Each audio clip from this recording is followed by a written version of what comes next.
Hello students, आज हम thermal properties of matter के 5th लेक्चर को स्टार्ट करने जा रहे हैं और यहाँ पर हम लोग जो इस चैप्टर से रिलेटेड जो बचे हुए टॉपिक है उसे डिस्कस करेंगे। जो लास्ट टाइम हम लोगों ने डिस्कस किया था heat transfer and mode of heat transfer के बारे में, like conduction, convection and radiation.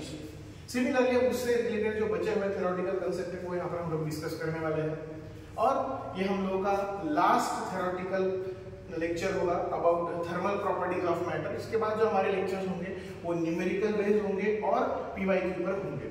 ठीक है, तो नोटबुक और पेन निकाल लीजिए और नोट्स लिखना स्टार्ट कर दीजिए। स्टार्ट करते हैं आज का आपका लेक्चर, जहां पर हम लोग सबसे पहले डिस्कस करेंगे थर्मल रेजिस्टेंस के बारे में। What is mean by thermal resistance? Generally हम ये जो वर्ड सुनते हैं रेजिस्टेंस, ये कहां पर सुनते हैं? करंट, इलेक्ट्रिसिटी वगैरह में हम लोगों ने कई बार सुना होगा। What is the resistance? The opposition offered to the current, उसे बोला जाता है रेजिस्टेंस। कहिए, इसका मतलब जहां पर भी कोई भी चीज को अपोजिशन ऑफर्ड होता है उसे रेजिस्टेंस बोला जाता है। तो यहाँ पर भी क्या हो गया, हम लोग थर्मल प्रॉपर्टीज के बारे में पढ़ रहे हैं, इसका मतलब हम हीट कैपेसिटी के बारे में पढ़ रहे हैं। So we can say that the opposition to the heat current या फिर opposition to the flow of heat called as thermal resistance. यहाँ पर लिख कर दे दूंगा कि द अपोजिशन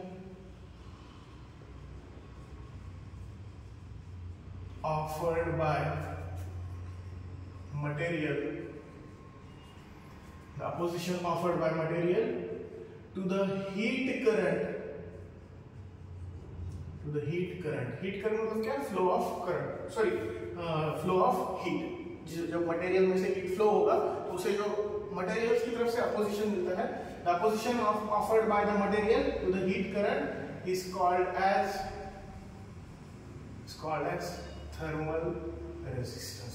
ये आपका पहला डेफिनेशन हो गया आज का। Thermal resistance means what? कि जो मटेरियल में से हीट फ्लो हो रहा है वो लिटिल बिट रेजिस्टेंस ऑफर्ड करेगा, अपोजिशन ऑफर्ड करेगा, that is called as thermal resistance. Formula क्या है थर्मल रेजिस्टेंस के लिए?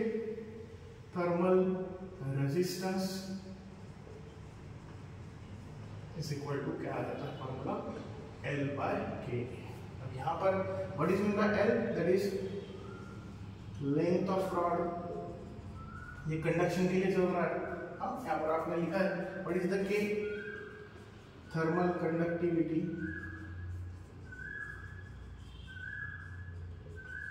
Thermal conductivity of rod. What is the A? Area of rod. Okay, और जो इसका यूनिट आता है, उसका जो यूनिट आता है वो क्या होता है?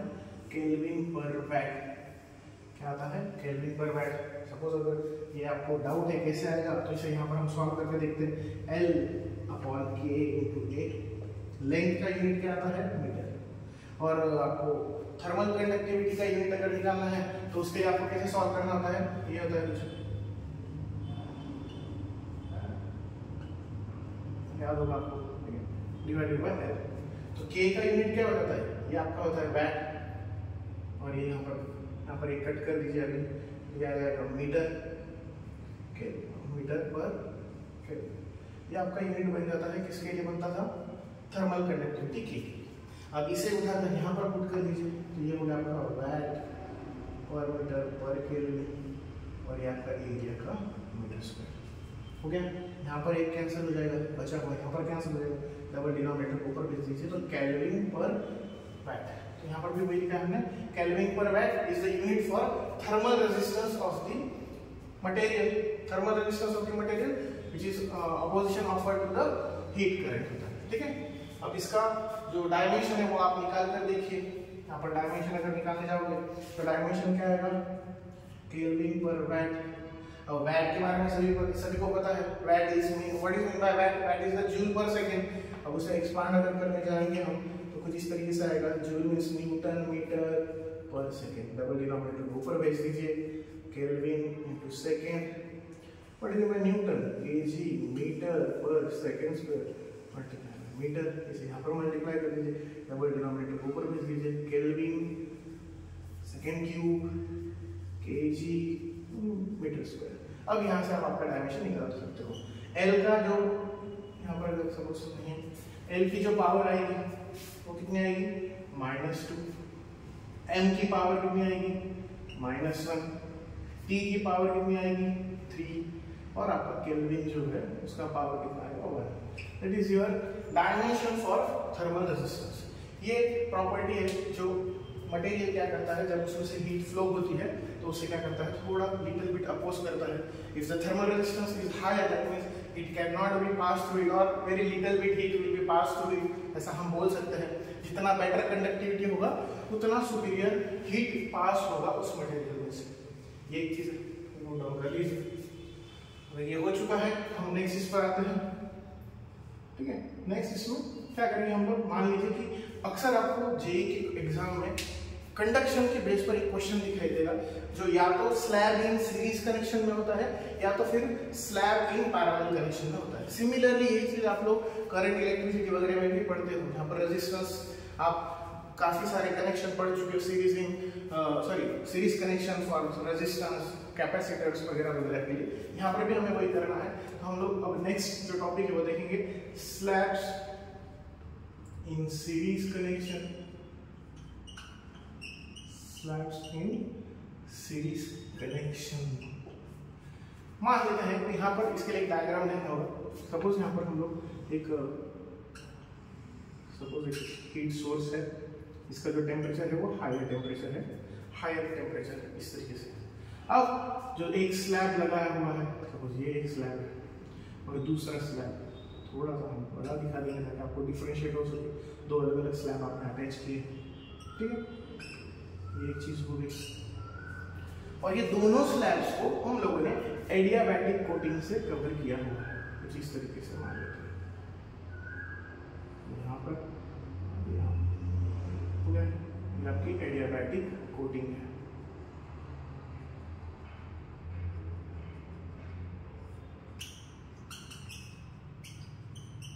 एडियाबैटिक कोटिंग क्यों यूज की गई है एडियाबैटिक कोटिंग?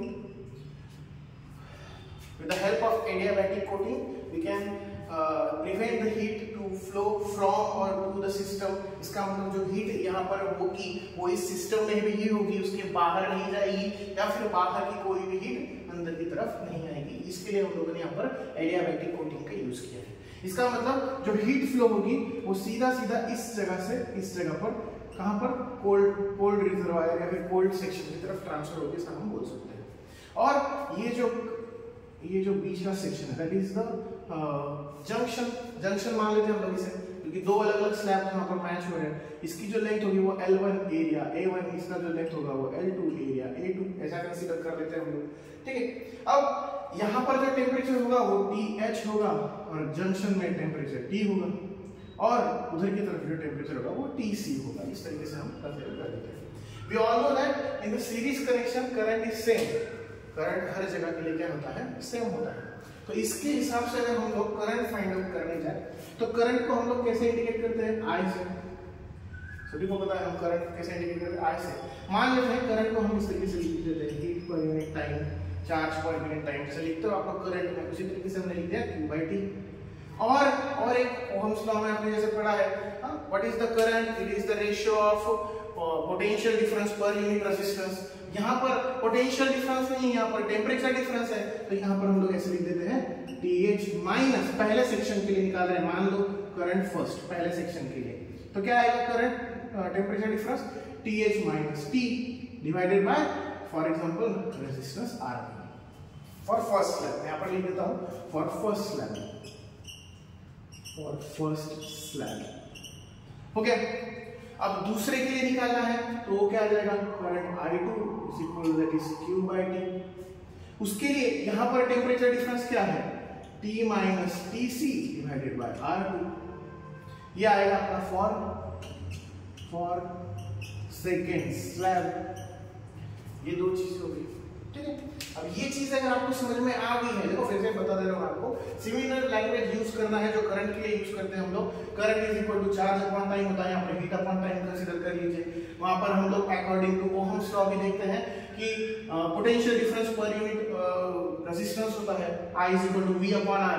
यहाँ पर पोटेंशियल डिफरेंस नहीं है, यहाँ पर टेम्परेचर डिफरेंस है, इसके लिए हमने temperature difference per unit resistance, temperature difference per unit difference. पहले वाले के लिए हम लोगों ने temperature difference TH minus T क्यों लिया, यहां से लेकर यहां तक है, मतलब यहाँ पर इनिशियली टेम्परेचर TH है और यहाँ तक ही है फर्स्ट स्लैब, तो उसका T, इसके लिए एरिया है, रेजिस्टेंस R1। सेकेंड वाला जो स्लैब है यहाँ से शुरू होकर कहाँ तक जा रहा है TC तक, इसके लिए T minus TC divided by R2। अभी हम लोगों ने डिस्कस किया इन द सीरीज कनेक्शन क्या होता है, in series connection current is always same होता है, current is always same. Current always अगर सेम है तो इसका मतलब हम क्या लिख सकते हैं यहाँ पर, I1 is equal to I2। I1 और I2 क्या है, इक्वल है, तो हम बोल सकते हैं। ठीक है, अब अगर ऐसा है तो यहाँ पर जो हम लोगों का इक्वेशन है, हम लोगों को I1 और I2 के हिसाब से अगर हमारा इक्वेशन बनाना है तो उसे कैसे बना सकते हैं। जैसे मान लेते हैं हम लोग ये दो इक्वेशन है, इक्वेशन आपका ये फर्स्ट इक्वेशन है, ये सेकंड इक्वेशन है। ठीक है, हम इसे ऐड कर देते हैं, equation 1 plus equation 2। Equation 1 plus equation 2 कितना हो गया, I1 प्लस I2। ये लेफ्ट साइड है I1 प्लस I2, उधर की साइड जो राइट साइड है उसे ऐड करने गए तो वो क्या है, for example TH minus T upon R1 plus TH T minus TC upon R2। Okay, अब यहाँ पर आपको क्या करना है, अगर इन मान लीजिए कि हम लोग रेजिस्टेंस को यहाँ पर शिफ्ट कर दें, ये दोनों तो सेम ही है, अलग अलग ये नहीं है, यहाँ पर दिया है, तो ये कितना हो गया, I हो गया, ये टोटल करंट आपका I हो गया, और इसे यहाँ पर शिफ्ट कर दीजिए तो ये आपका जो टोटल करंट का फ्लो होगा वो कितना होगा, R1 प्लस R2, और यहाँ पर अगर आप एडिशन करोगे तो वो कितना होगा, TH माइनस TC। यहाँ तक आपको समझ में आ गया है। लास्ट क्या करेंगे, R1 प्लस R2 जो है यहाँ पर मल्टीप्लाई माना जाता है, क्या होगा, डिवाइड, तो जो टोटल करंट है थ्रू द सीरीज कनेक्शन वो क्या आएगा, that is TH minus TC upon R1 plus R2। ये आपका क्या आ गया, इक्वेशन आ गया for series connection, for series connection. चीज नोट करके रखना बहुत इंपॉर्टेंट है। अगर आपको किसी भी क्वेश्चन में दिया है कि दो स्लैब्स है, अटैच है, सीरीज कनेक्शन में अटैच है, और उनके बीच में से जो आपका हीट फ्लो होगा वो कितना होगा, हीट करंट ये यहाँ पर इंडिकेट कर रहा है, हीट करंट जो है वो फ्लो होगा वो कितना होगा, तो आपको कैसे निकालना है, TH minus TC upon R1 plus R2। ठीक है, ये आप नोट डाउन कर लीजिए। अगर ये नोट डाउन हो गया है तो नेक्स्ट टॉपिक पर आते हैं।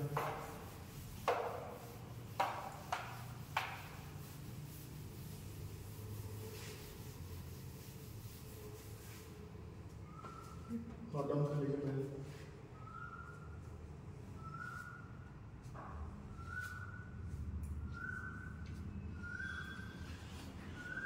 ओके, अब ये अगर हो चुका है तो अब किसके बारे में बात करेंगे हम लोग, तो अब slabs in parallel connection, slabs in parallel connection.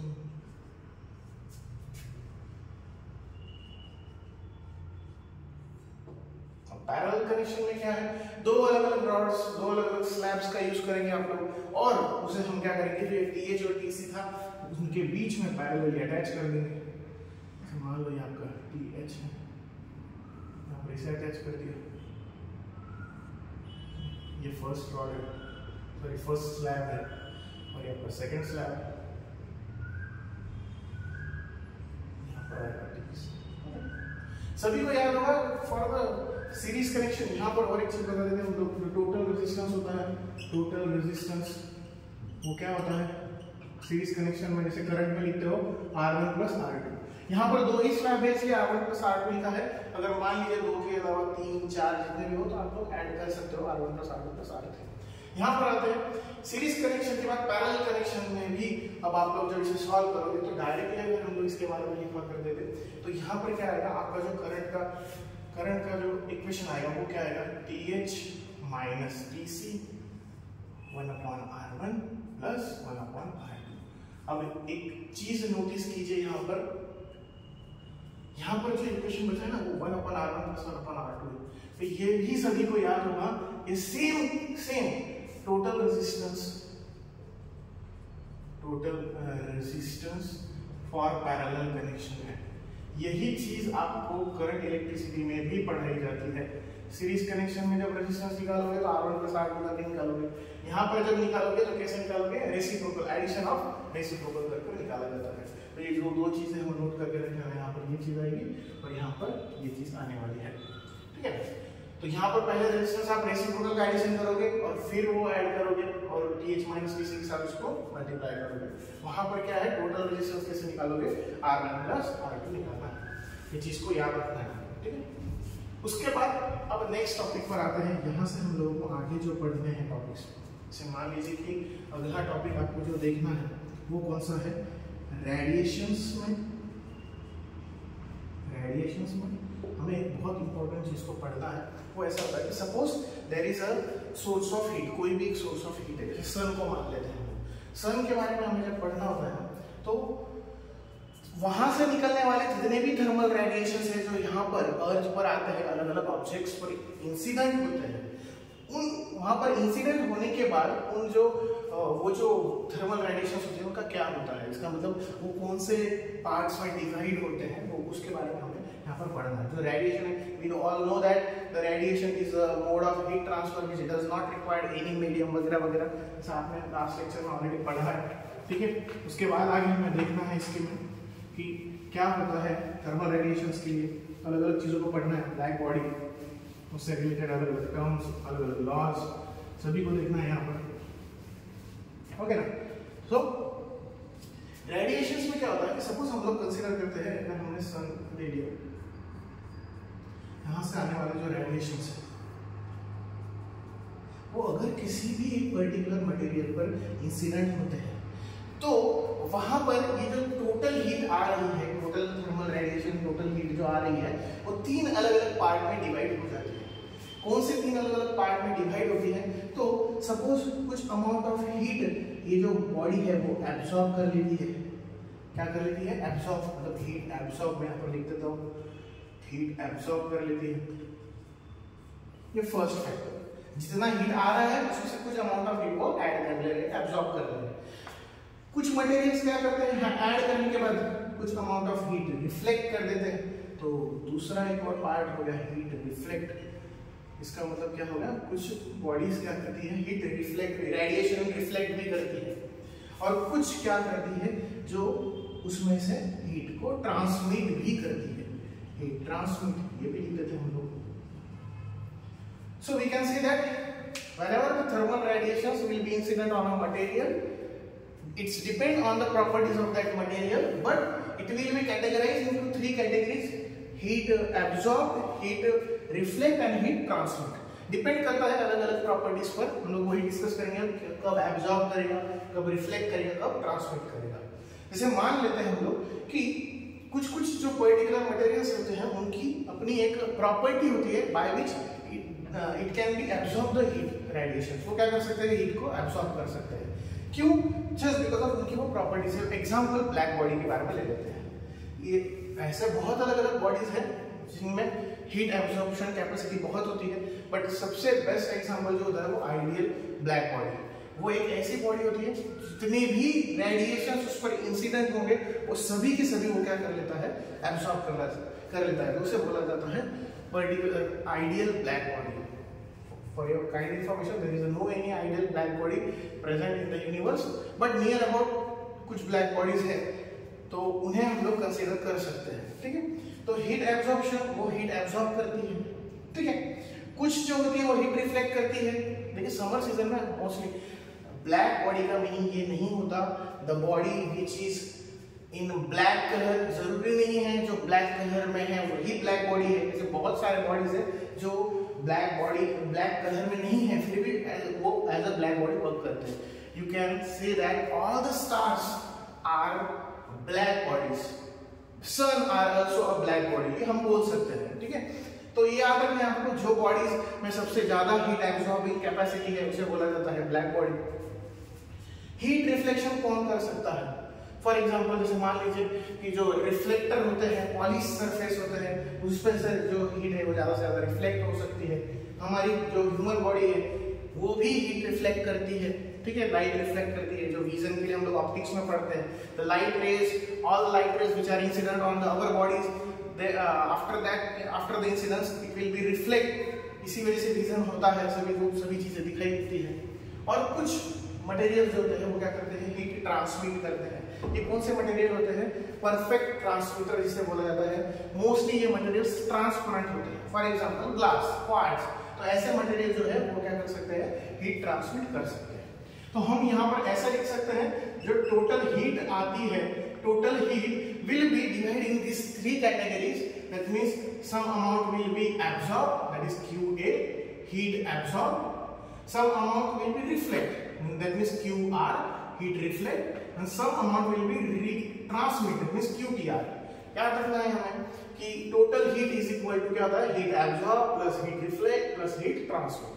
अब हम क्या करते हैं, यहाँ पर इन तीन ये पूरे इक्वेशन को Q से डिवाइड कर देते हैं। मान लो ये Q से डिवाइड कर दिया हमने, Q से डिवाइड कर दिया हर जगह पर, तो यहाँ पर क्या आ जाएगा, Q डिवाइडेड बाय Q क्या आ गया आपका 1, QA by Q ये याद रखना है, मैं अभी आगे आपको डेफिनेशन लिखा कर दूंगा। QA डिवाइडेड बाय Q मतलब heat absorb divided by total heat, that is alpha. Alpha means what, absorptivity. Absorptivity होती है, आप दोनों लैंग्वेज में बोल सकते हो, it is the ratio of heat absorb to the total heat, या फिर ऐसे भी बोल सकते हो, it is the property of material by which it can absorb the heat.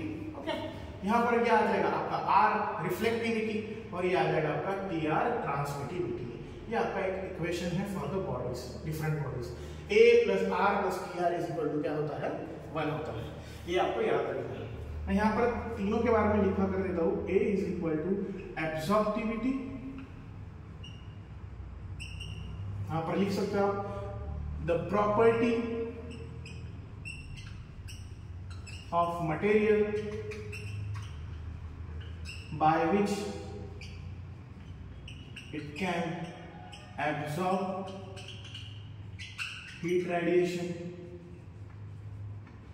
हर किसी में वो कैपेसिटी होती है, किसी में नहीं भी होती, किसी में कम होती है, किसी में ज्यादा होती है। ये थ्योरेटिकल डेफिनेशन है, या फिर और में बोल सकते हो, it is the ratio of heat absorb, it is the ratio of heat absorb to the total heat, to the total heat। ये आपका डेफिनेशन हो गया एब्सॉर्प्टिविटी के लिए, ठीक है। यहाँ पर डेफिनेशन में QA/Q, ये एक चीज हो गई। उसके बाद आप रिफ्लेक्टिविटी के बारे में कैसे लिख सकते हो, रिफ्लेक्टिविटी के बारे में आप कैसे लिखोगे, R is equal to reflectivity.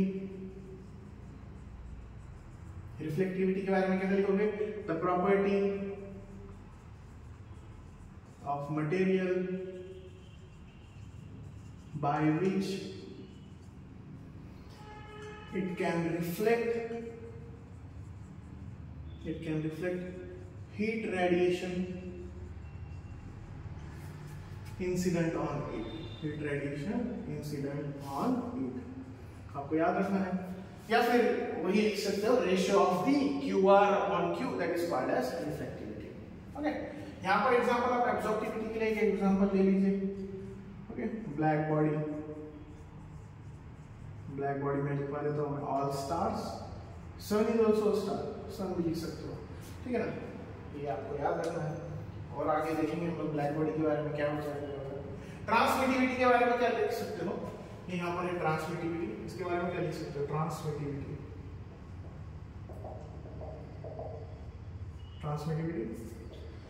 it is the property of material by which it can transmit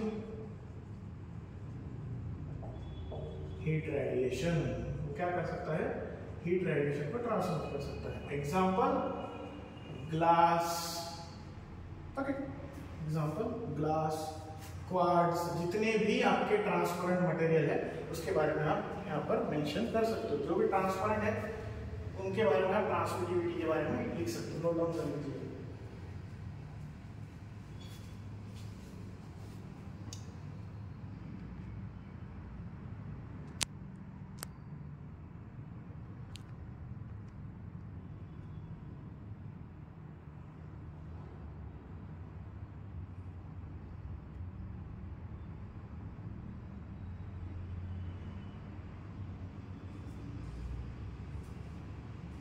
topic है, हो गया ये लिखकर। तो यहाँ पर अब एब्जॉर्प्टिविटी, रिफ्लेक्टिविटी और ट्रांसमिटिविटी के बारे में हो गया है। हम नेक्स्ट टॉपिक पर आते हैं।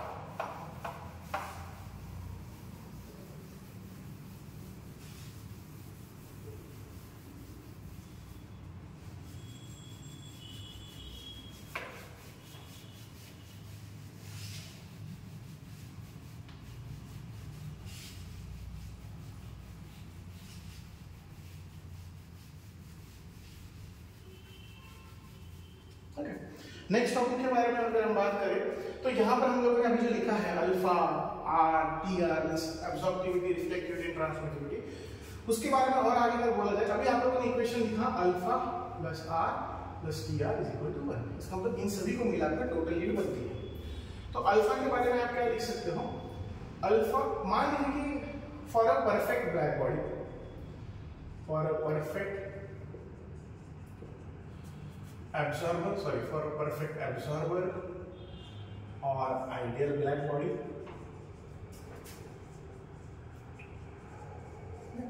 for a perfect absorber or ideal black body के बारे में आप लिख सकते हो अल्फा इज इक्वल टू 1 होता है और बाकी जो दोनों चीजें होती है वो 0। इसका मतलब we can see that all the radiation incident on the black body will be absorbed by it। वहां पर और कोई फेनोमेनन ऑब्जर्व होता ही नहीं, वहां पर सिर्फ और सिर्फ आपको एब्जॉर्प्शन ही दिखाई देगा, ना वहां पर आपको रिफ्लेक्शन दिखाई देगा, ना वहां पर ट्रांसमिशन दिखाई देगा।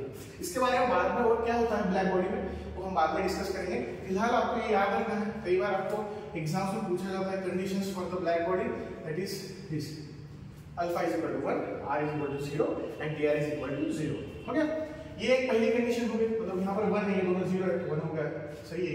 उसके बाद फॉर परफेक्ट रिफ्लेक्टर, और परफेक्ट रिफ्लेक्टर, अब यहाँ पर आप बता दीजिए, इजी है, अल्फा 0 रहेगा, आर 1 रहेगा और टी आर 0 रहेगा।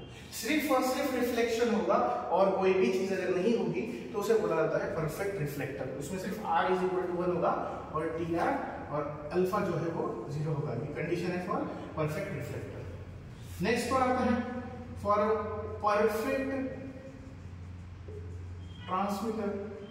मान लीजिए कोई बॉडी है जो परफेक्टली ट्रांसमिट कर रही है हीट रेडिएशन वगैरह को, उसमें क्या होता है alpha is equal to 0, R is equal to 0, T R is equal to 1।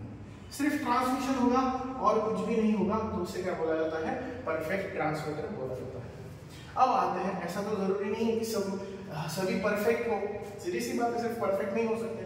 तो याद रखना है, जैसे हम हमारे बॉडी के लिए बात करेंगे, और बॉडी इज ओपैक बॉडी ना, for opaque body, for opaque medium, ठीक है, just like human body.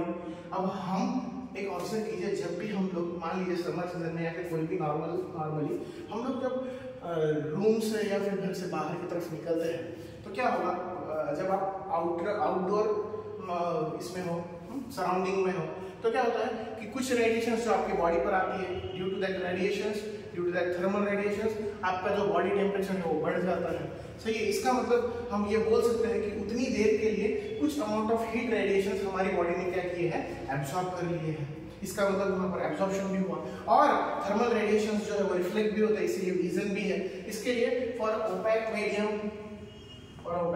Like human body, उसके लिए जो कंडीशन होती है वो क्या होती है, alpha plus R is equal to 1। इसका मतलब ये परफेक्ट, ना तो ये परफेक्ट एब्जॉर्बर है, ना तो ये परफेक्ट रिफ्लेक्टर है और ना ये परफेक्ट ट्रांसमीटर। यहाँ पर दो अलग अलग फेनोमेनन साइमल्टेनियसली आपको दिखाई देते हैं, तो इसे बोला जाता है opaque body. Conditions for the opaque medium that is alpha plus R is equal to 1। ये आपको चीजें याद रखनी है। अब मन में एक सवाल ये भी आता है कि जो ब्लैक बॉडी है वो हीट एब्जॉर्ब कब तक करेगी। मैं फिर से एक बार बात करता हूँ, एक चीज याद रखनी है, the black body is not always in black colour. जरूरी नहीं है जो ब्लैक बॉडी होती है वो हमेशा ब्लैक ही कलर की होती है, फर्स्ट थिंग। पर ये चीजें भी आपको याद रखनी है। देखिए जैसे समर सीजन में हम लोग मोस्टली एक कलर को अवॉइड करते हैं, ठीक है ना, एक कलर, एक ऐसा कलर है जिसे हम लोग समर सीजन में प्रेफर नहीं करते, कौन सा, black colour, just because of, ऐसा बोल सकते हैं हम लोग जब हम बाहर की तरफ निकलते हैं समर सीजन में तो ब्लैक कलर में कोई भी हम लोग शर्ट टी शर्ट अगर हम लोग कैरी करते हैं तो ये बात याद रखना है, सीधी सी बात है, हम लोगों को ज्यादा गर्मी महसूस होगी, इसीलिए हम लोग उस चीज को प्रेफर नहीं करते। उस पर से याद रहेगा आपको कि black body is a perfect absorber. बस फिर से याद रखना है कि जरूरी नहीं है हर बार ब्लैक बॉडी ब्लैक कलर की ही हो। और दूसरी चीज रिफ्लेक्टर, उसी समर सीजन में हम लोग मोस्टली या तो व्हाइट कलर या तो कोई भी एक लाइट कलर को ज्यादा प्रेफर करते हैं, जस्ट बिकॉज ऑफ वहां से आने वाले थर्मल रेडिएशंस लाइट कलर पर से क्या हो जाता है, रिफ्लेक्ट ज्यादा होते हैं। तो ये चीजों पे से याद रखना है आपको ये सारी कंडीशंस। पर सवाल ये है कि ब्लैक बॉडी आखिर कब तक हीट एब्जॉर्ब करती रहेगी कब तक? सीधी सी बात है ना, कभी तो सवाल आएगा कि जो ब्लैक बॉडी है वो हीट एब्जॉर्ब कब तक करेगी। ऐसा तो नहीं कि लाइफ टाइम करती ही जाएगी। हर चीज का एक सैचुरेशन लेवल होता है। सिमिलरली ब्लैक बॉडी का भी है, ब्लैक बॉडी का कोई ना कोई मटेरियल कोई ना कोई चीज से बनी होती है, तो इसका मतलब उसके मॉलिक्यूल्स और उसकी सिस्टम की अपनी एक कैपेसिटी है, उस कैपेसिटी तक ही वो हीट क्या कर सकती है, एब्सॉर्ब कर सकती है। Suppose we can consider that the saturation level is achieved by the black body. मान लेते हैं हम लोग कि यहाँ पर ये एक ब्लैक बॉडी है, सपोज ये ब्लैक बॉडी है और उस पर बाहर की तरफ से रेडिएशंस आ रहे हैं, मान लो इस तरीके से कुछ रेडिएशंस आने की वजह से वो क्या कर रहा है, कंटिन्यूअसली हीट एब्सॉर्ब कर रहा है और इसका टेम्परेचर बढ़ते जा रहा है।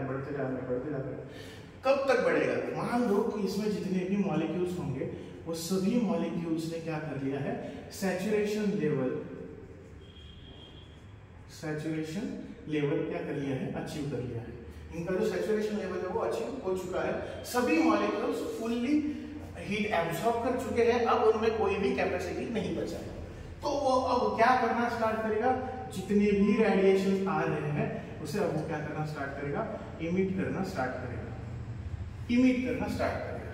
इसका मतलब क्या हुआ कि एक लेवल जहां तक वो हीट एब्सॉर्ब कर सकता था वहां तक उसने हीट एब्सॉर्ब कर ली है, अब उसके पास कैपेसिटी नहीं है हीट एब्सॉर्ब करने की। जैसे मान लीजिए कि हम लोगों ने पहले प्रीवियस क्लासेस में, दैट मींस 10th स्टैंडर्ड वगैरह आपको पढ़ाया जाता है कि ह्यूमिडिटी कैरी करने के लिए भी 1 kg एयर में एक पर्टिकुलर लेवल होता है। जैसे मान लेते हैं कि सपोज 40 ग्राम है, तो 1 kg एयर में कितना, 1 kg एयर दैट मींस 1000 ग्राम।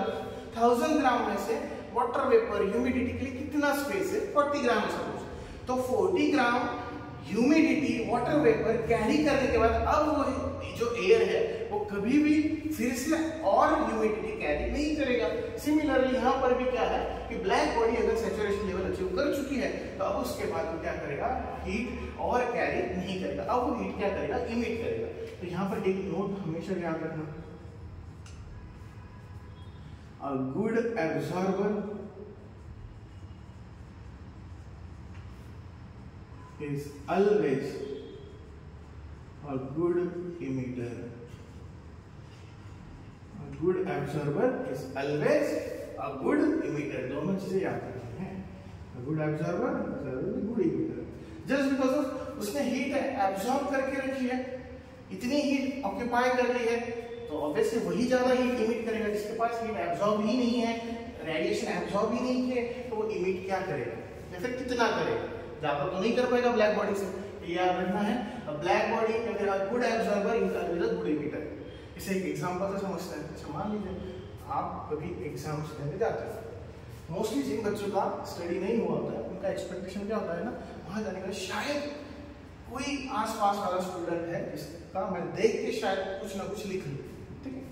पर ये एक्सपेक्टेशन आपका कब सेटिस्फाई हो सकता है, जब आपके जो सराउंडिंग में आने वाला बच्चा है वो आपसे बेटर हो। सही है, पता चला वो उसे आपसे ज्यादा नहीं आता, मतलब इसका मतलब आपको उसको देखने के बाद ये फीलिंग आ रही है ये मुझे क्या दिखाएगा, इससे बेटर नहीं, ठीक है ना। तो ये याद रखना है, वो आपको तभी दिखा पाएगा जब उसे खुद को ज्यादा कुछ पता है आपसे। Similarly good absorber is always a good emitter. जो खुद कैरी किया है वो कुछ दे सकता है, अदरवाइज अगर उसके पास ही कुछ नहीं है तो कुछ भी नहीं दे सकता, ठीक है ना। तो ये हो गई ब्लैक बॉडी। नेक्स्ट पॉइंट पर आते हैं, Fery's black body. Fery's black body, पहले मतलब कर लीजिए।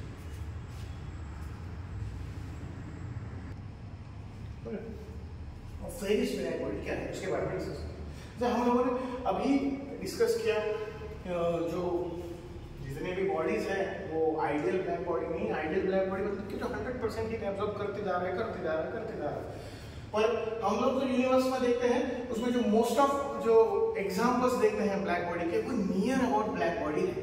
अब हम अगर ब्लैक बॉडी को समझने जाए तो फेरीज ने क्या किया था कि एक ऐसा मॉडल, एक ऐसा डेमोन्स्ट्रेशन आपके सामने फॉर द स्टडी पर्पस खड़ा कर दिया जिससे आप समझ सकते हो कि ब्लैक बॉडी एक्चुअली होता क्या है और वो कैसे वर्क करेगा उसके बारे में हमने दिया था। जैसे मान लेते हैं हम एक मॉडल बना लिया, यहाँ पर इस मॉडल के बारे में डायग्राम ऐसे निकाल देते हैं।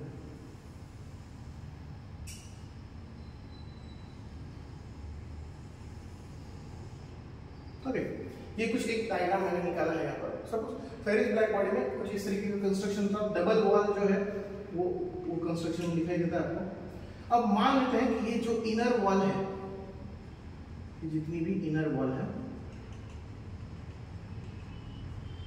ये क्या की है, पेंट की है, पेंटेड ब्लैक। जितनी भी इनर वॉल है उसके जो सरफेस है उसे क्या किया है, ब्लैक कलर से पेंट किया है। ब्लैक कलर से पेंट करने की वजह से अब क्या होगा, मान लो कि बाहर से जो भी रेडिएशन आएगा और वो जो इस शार्प कॉर्नर पर इंसिडेंट करेगा, वहां से वो रिफ्लेक्ट होके उस इनर वॉल पे ही जाने वाला है। जैसे मान लो ये यहाँ से यहाँ गया, यहाँ से फिर यहाँ आया, फिर यहाँ से कहीं और जाएगा, फिर वहां से कहीं और जाएगा, फिर वहां से कहीं और जाएगा। इसका मतलब ये जो रेडिएशन है वो कंटिन्यूअसली इसी सरफेस में, इसी ब्लैक बॉडी में कंटिन्यूअसली सर्कुलेट होता रहेगा। वहां पर आप ये कंटिन्यूअसली एब्जॉर्ब करेगा, कंटिन्यूअसली एब्जॉर्ब करते जाएगा जब तक उसका जो सैचुरेशन लेवल है वो जब तक अचीव नहीं हो जाता, तब तक वो जो फेरिस ब्लैक बॉडी है वो कंटिन्यूअसली क्या करते जाएगा, हीट एब्जॉर्ब करते जाएगा। दूसरी बात, और एक बात मान लीजिए, मान लो कि इस डबल वॉल में, ये जो डबल वॉल के बीच में जो एरिया है, ये जो एरिया है, ये एरिया जो होता है वो इवैक्यूएटेड प्लेस होता है। It means no matter present. तो मतलब इसका मतलब क्या हुआ, रेडिएशंस अगर कभी उधर गए भी तो भी वो क्या होगा, रिफ्लेक्ट होकर फिर से इधर ही आने वाले हैं। यहाँ पर एक ही वे है जहाँ से रेडिएशन बाहर की तरफ जा सकते हैं, मोस्टली रेडिएशन अंदर की तरफ ही आने वाले हैं, बाहर की तरफ जाने वाले नहीं है। तो इसे हम लोग क्या बोलते हैं, फेरिस ब्लैक बॉडी, जहाँ पर वो कंटिन्यूअसली क्या करेगा, हीट एब्सॉर्ब करेगा, कंटिन्यूअसली हीट एब्सॉर्ब करेगा, that is called as black body. ये डेमोन्स्ट्रेशन आपके लिए स्टूडेंट पर्पस से बनाया गया था, जिससे आप स्टडी कर सकते हो कि ब्लैक बॉडी होता क्या है और वो हीट एब्सॉर्ब कैसे करता है। नोट डाउन कर लीजिए।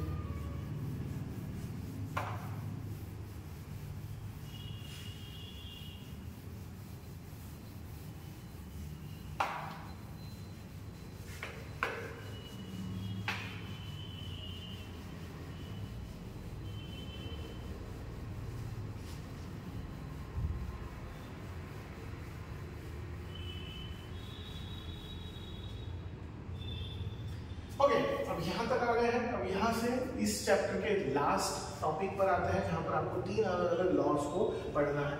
जैसे मान लीजिए फर्स्ट है Kirchhoff's law, when displacement law और स्टीफन बोल्ट्जमैन लॉ।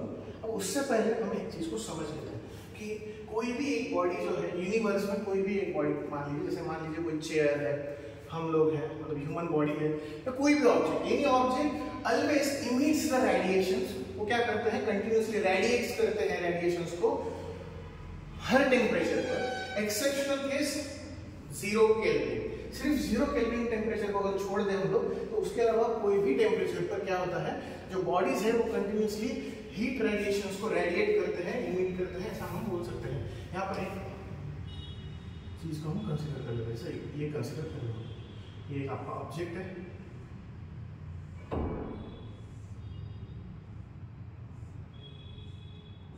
ओके। इस ऑब्जेक्ट में क्या होगा कि हम अभी जो मैंने आपको स्टेटमेंट बोला उस हिसाब से, a body always emits the radiations। मैं यहाँ पर लिख देता हूँ, an object or a body, an object is always emits the thermal radiation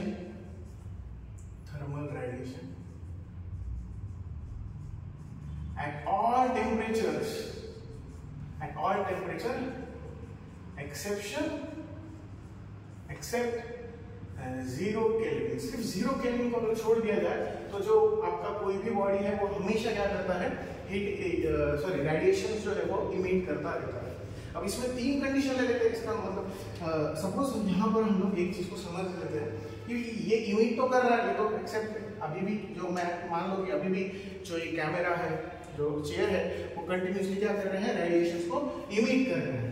as well as एक फर्स्ट केस में हम देखते हैं कि मान लो कि कहीं से कुछ रेडिएशंस जो है वो यहाँ पर आ रहे हैं, तो कुछ रेडिएशन अंदर की तरफ भी आ रहे हैं, ठीक है, अंदर की जो एरो अंदर की तरफ जा रहे हैं, इसका मतलब समझ लो वो हीट एब्जॉर्ब कर रहे हैं। अगर कंटिन्यूसली इस पे रेडिएशंस आ भी रहे हैं, वो हीट एब्जॉर्ब रेडिएशन एब्जॉर्ब भी कर रहा है और इमिट भी कर रहा है, एब्जॉर्ब भी कर रहा है, इमिट भी कर रहा है, तो अगर if radiation absorbs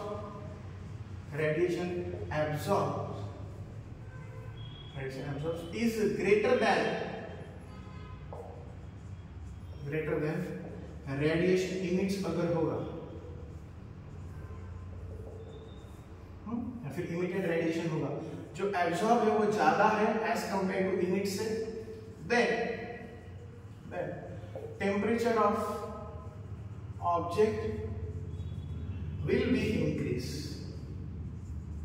temperature object जो होता है वो क्या होता है, हमेशा बढ़ता ही रहेगा, बढ़ता ही रहेगा, बढ़ता ही रहेगा।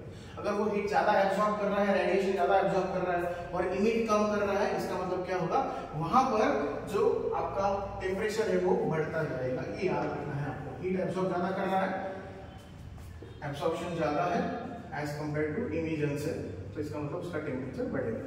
एक शॉर्ट में याद रखना। सेकेंड के बारे में बात करते हैं, vice versa. Suppose if radiation absorbed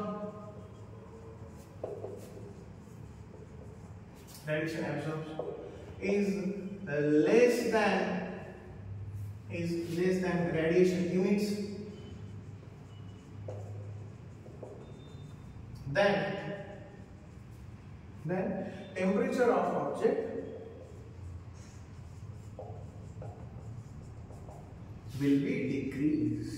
याद रखना। यहाँ पर क्या लिखा कर दिया है, एब्जॉर्ब कम होगा, इमिट ज्यादा होगा, तो क्या होगा, बॉडी का टेम्परेचर जो है वो क्या होता जाएगा, डिक्रीज होते जाएगा, कंटिन्यूसली डिक्रीज होते जाएगा। ये दूसरी कंडीशन है। और लास्ट कंडीशन में मैं अगर शॉर्टकट में लिखूं, रेडिएशन एब्जॉर्ब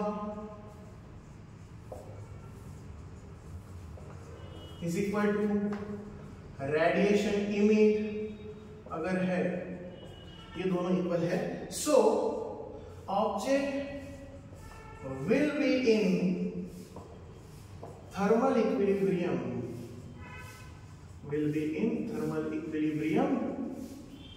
with surrounding। याद रखना है कि अगर मान लो दोनों इक्वल है, हीट एब्जॉर्ब और रेडिएशन एब्जॉर्ब और रेडिएशन इमिट्स दोनों इक्वल है, तो क्या होगा, it will be in thermal equilibrium with the surrounding. ये आपको याद रखना है, नोट डाउन कर लीजिए। अगर ये कंसेप्ट समझ में आ गया बच्चों आपको, फिर आगे की चीजें इजी होगी। इसका मतलब हमें एक समझ में आ गया कि सिर्फ 0 केल्विन मतलब कितना, -273 डिग्री सेल्सियस। ये वही टेम्परेचर जहाँ पर आपको याद होगा सेमीकंडक्टर्स परफेक्ट इंसुलेटर में कन्वर्ट हो जाते हैं। ये वही टेम्परेचर है जहाँ पर सेमीकंडक्टर्स जो चैप्टर आप पढ़ते हो वहाँ पर सेमीकंडक्टर्स की कंडक्टिविटी क्या होती है, with the temperature the conductivity will be increases. With the temperature, conductivity will be, if the temperature decreases, conductivity decreases. If the temperature increases, conductivity increases होती है। -273 पर इंसुलेटर बन जाता है सेमीकंडक्टर। वही टेम्परेचर पर कोई भी बॉडी हीट या रेडिएशन इमिट नहीं करेगी। ऐसे नॉर्मल रूम टेम्परेचर पर हर ऑब्जेक्ट इमिट कर रहा है कंटिन्यूअसली, और यहाँ पर ये तीनों कंडीशन याद रखनी है। हीट एब्जॉर्ब ज्यादा है, रेडिएशन ज्यादा एब्जॉर्ब कर रहा है, इमिट कम कर रहा है, तो टेम्परेचर इंक्रीज। एब्जॉर्ब कम कर रहा है, इमिट ज्यादा कर रहा है, तो टेम्परेचर डिक्रीज। दोनों इक्वल है, इसका मतलब उसे क्या बोला जाता है, द बॉडी और object is in thermal equilibrium with the surrounding. इस चीज को आपको याद रखना है, ठीक है। अब आते हैं अगले टॉपिक पर, जो है स्पेक्ट्रल डिस्ट्रीब्यूशन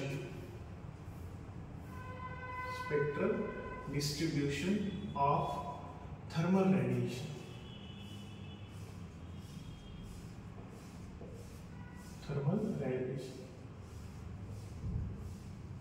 इसमें क्या है, आपको एक चीज ऑब्जर्व करनी है।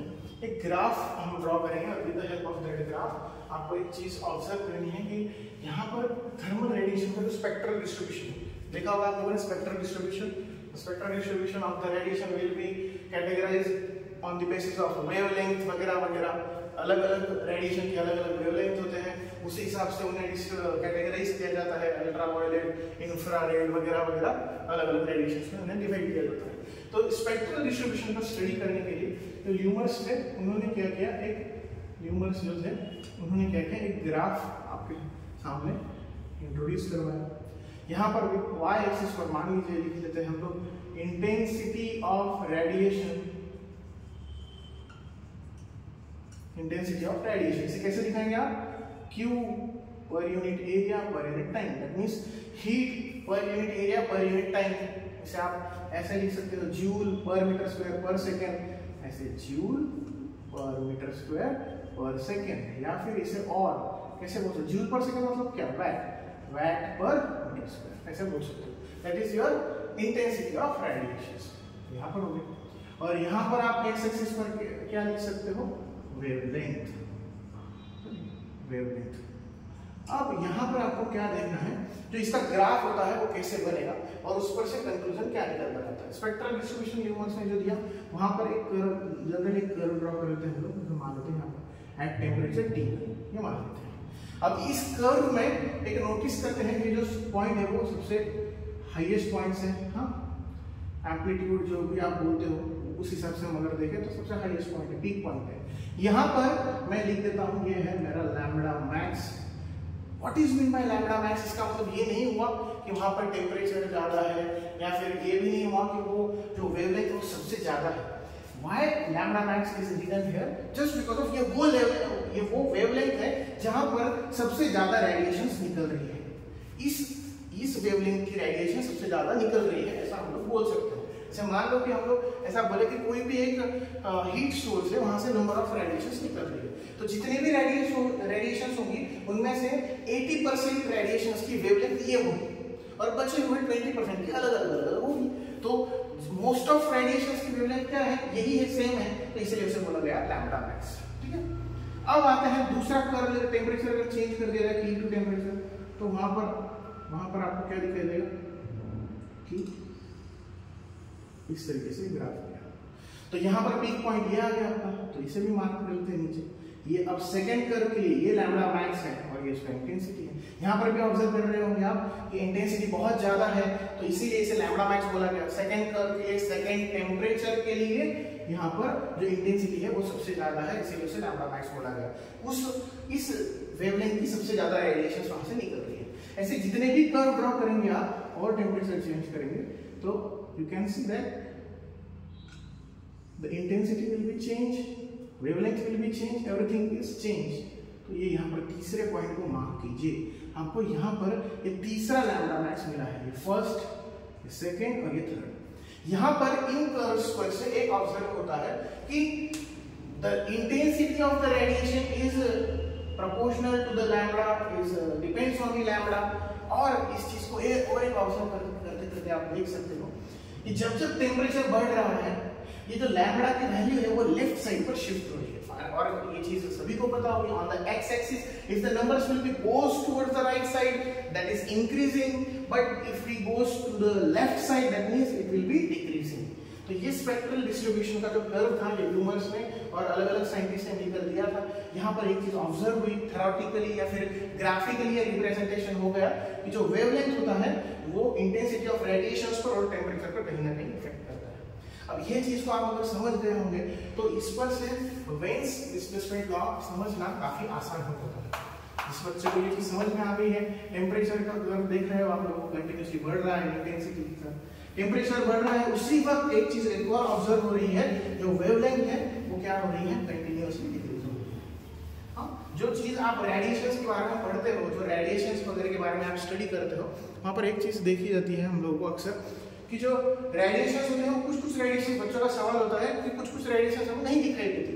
सीधी सी बात है, सभी को पता है, हर रेडिएशंस की वेवलेंथ के हिसाब से उसे अलग अलग कैटेगरी में डिवाइड किया जाता है, और अलग अलग कैटेगरी में डिवाइड करने की वजह से कुछ विजिबल रेंज में होती है तो उसे आप देख सकते हो, कुछ विजिबल रेंज में नहीं होती तो उन्हें आप नहीं देख सकते। ठीक है, अब आगे की बात करते हैं हम लोग। इस ग्राफ पर से वेन्स डिस्प्लेसमेंट लॉ के बारे में आप इजीली स्टडी कर सकते हो। Veins displacement law, veins displacement law, यहाँ पर देख रहे हो टेम्परेचर बढ़ते जा रहा है, वेवलेंथ घटती जा रही है। So we can say that the temperature is inversely proportional to lambda. क्या होता है, जो आपका टेम्परेचर होता है वो इनवर्सली प्रोपोर्शनल होता है। Temperature of radiation, temperature of the intensity of radiation is inversely proportional to lambda होता है। इसका मतलब क्या बोल सकते हो आप लोग, if wavelength will be decrease, अगर wavelength decrease हुआ, if the wavelength will be decrease, then temperature will be increase। अगर wavelength decrease हुआ तो आपका टेम्परेचर क्या होगा, बढ़ेगा। ये आपको याद रखना है। We all know that if you want to convert proportionality into the is equal to sign, तो आपको क्या करना पड़ेगा, एक कांस्टेंट इंट्रोड्यूस करना पड़ेगा। The temperature is equal to the ratio of V by lambda। What is V? It is the constant of proportionality है, तो हम लोग इसे लिख सकते हैं V is equal to Ven's constant। क्या होता है V? Ven's constant। इसका वैल्यू जो होता है वो कितना होता है, 2.898 into 10 raised to minus 3, which is approximately taken as 3 into 10 raised to minus 3। अब इस चीज को समझने के लिए ऑब्वियसली किसी भी एक स्टूडेंट को जो काफी डिटेल में स्टडी करता है, उसे इस चीज का सवाल, इस ऑब्वियसली एक सवाल आएगा कि सर ऐसा क्यों कि वेन्स का जो वैल्यू है वो 3 into 10 raised to minus 3 क्यों आया। तो ये जो यहाँ पर आपने लिखा था, एक कमाल की चीज ऑब्जर्व हुई वेन्स को इस स्पेक्ट्रल डिस्ट्रीब्यूशन से, कि आप कहीं पर भी कोई भी वैल्यू ले लीजिए। जैसे मान लो कि मैं यहाँ पर अगर वैल्यू लेता हूँ 3, कितनी वैल्यू लेता हूँ 3, मतलब 3000 केल्विन लेता हूँ। टेम्परेचर कितना लिया मैंने, 3000 केल्विन। तो वहां पर एक एग्जांपल ले रहे हैं हम लोग, वहां पर मुझे मान लीजिए वेवलेंथ नैनोमीटर में ऑब्जर्व होती है, तो वहां पर मुझे जो ये वेवलेंथ है वो कितनी ऑब्जर्व हुई, तो फॉर एग्जाम्पल वो ऑब्जर्व हुई है 1000 के आसपास। ओके, 1000 के आसपास ऑब्जर्व हुई है वेवलेंथ। तो सपोज ये एक एग्जांपल ले लो, और ये 1000 के आसपास हुई है, ये सपोज 6 दिया है, तो ये कितने के आसपास ऑब्जर्व होगी, जैसे मान लेते हैं 500 के आसपास, 500 के आसपास होगी। पहले एक को देख लेते हैं। सपोज 300 टेम्परेचर है और वहां पर आपका वेवलेंथ 1000 है, तो यहाँ पर इस लॉ के हिसाब से अगर इसे यहाँ शिफ्ट कर दे तो lambda into T is equal to क्या होता है, कांस्टेंट होता है। टेम्परेचर कितना बताया गया, 3000, ये कितना बताया गया 1000, but nanometre into 10 raised to minus 3 is equal to constant। Okay, ये तीन चीजें कैंसिल कर दीजिए, यहाँ पर इसके साथ कैंसिल कर दीजिए, कितना बच गया 3 into 10 raised to minus 3 constant. तो बोलने का मतलब सिर्फ इतना ही है कि हर टेम्परेचर पर जो वेवलेंथ मिल रहा था, तो उन दोनों का जो प्रोडक्ट आने वाला था लैम्डा इनटू टी, वो हमेशा कितना आ रहा था 3 into 10 raised to minus 3, approximately 3 into 10 raised to minus 3। इसीलिए यहाँ पर वेन्स का वैल्यू उन्होंने, वेन्स कांस्टेंट का वैल्यू जो है वो कितना लिया है 3 into 10 raised to minus 3। Note down कर लीजिए। आते हैं हमारे नेक्स्ट लॉ पर, किरचॉफ्स लॉ।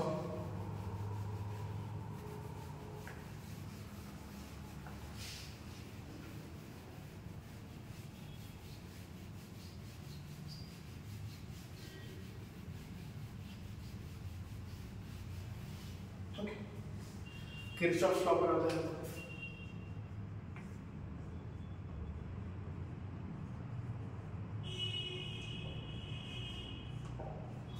किरचॉफ्स लॉ के बारे में सीधी बातें करेंगे डायरेक्टली। ये अगर आपको समझ में आ गया, नियर अबाउट चैप्टर खत्म होने में है। किरचॉफ्स लॉ पर सिर्फ एक चीज को ऑब्जर्व करना था। Suppose according to Kirchhoff's law, according to Kirchhoff's law, okay, the ratio of emissive power at a given temperature, the ratio of emissive power at a given temperature to the ये आपका emissive power to the absorptivity or absorption power is equal to, क्या होता है, is equal to emissive power of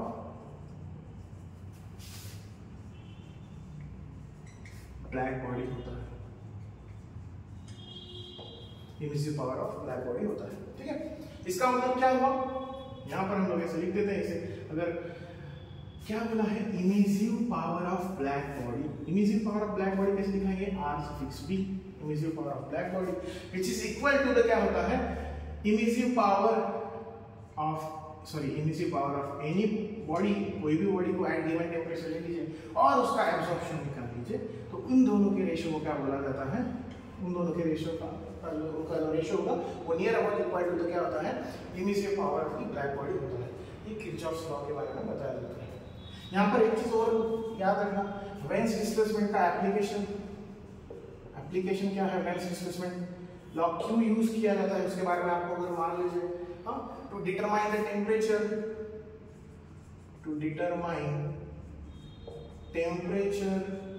of distant stars. Okay, एक चीज याद रखनी है आपको कि जो अलग अलग काफी दूरी पर है कोई एक स्टार्स वगैरह, तो उनके जो टेम्परेचर है वो कैलकुलेट करने के लिए वेन्स डिस्प्लेसमेंट लॉ का यूज किया जाता है वहां पर उस, या फिर और wavelength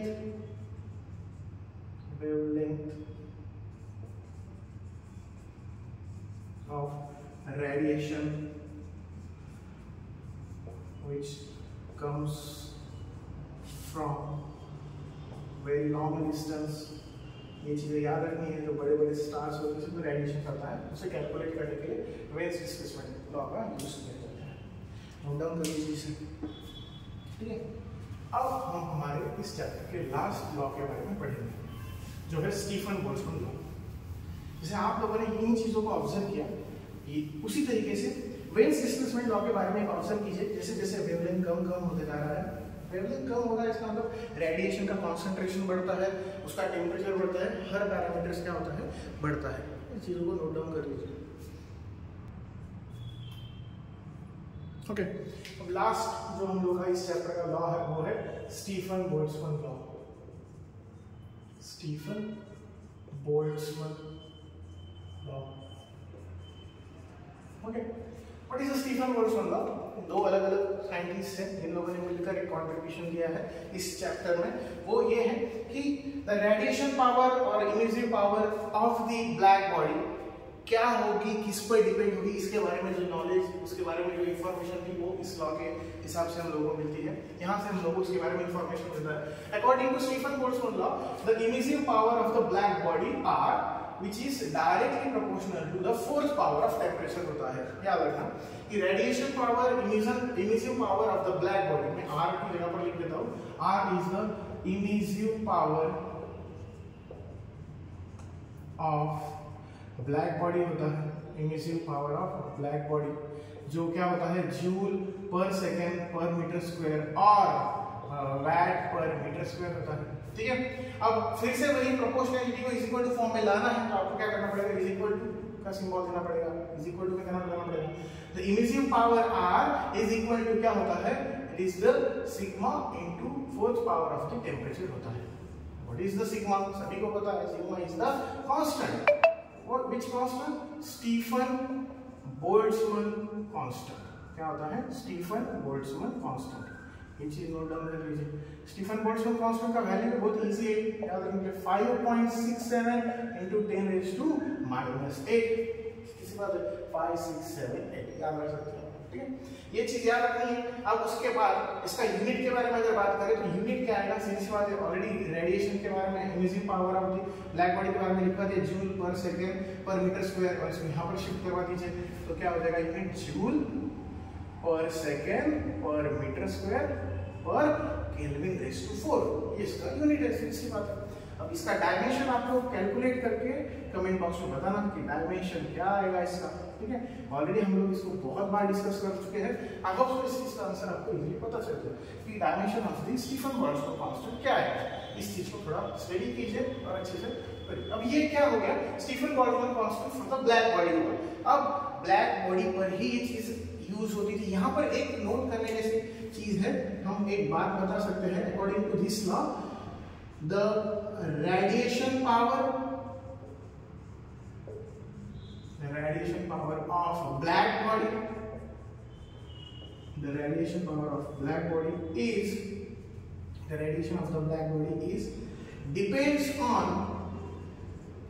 depends on temperature only. याद रखना, टेम्परेचर ओनली या फिर fourth power of the temperature only. It is independent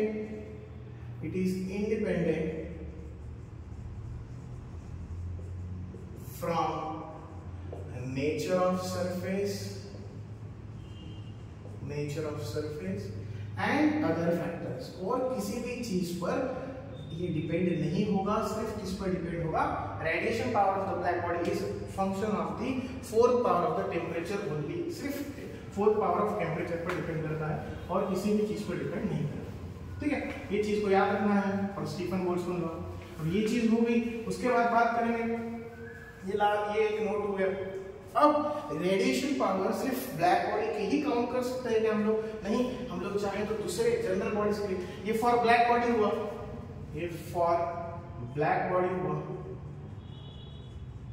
according to Stephen Boltzmann law, the emissive power of the radiation is directly proportional to the fourth power of the temperature for the black body. अब दूसरे body के लिए देखिए, for normal bodies या फिर for general bodies, Stefan Boltzmann law क्या होता है? For general bodies.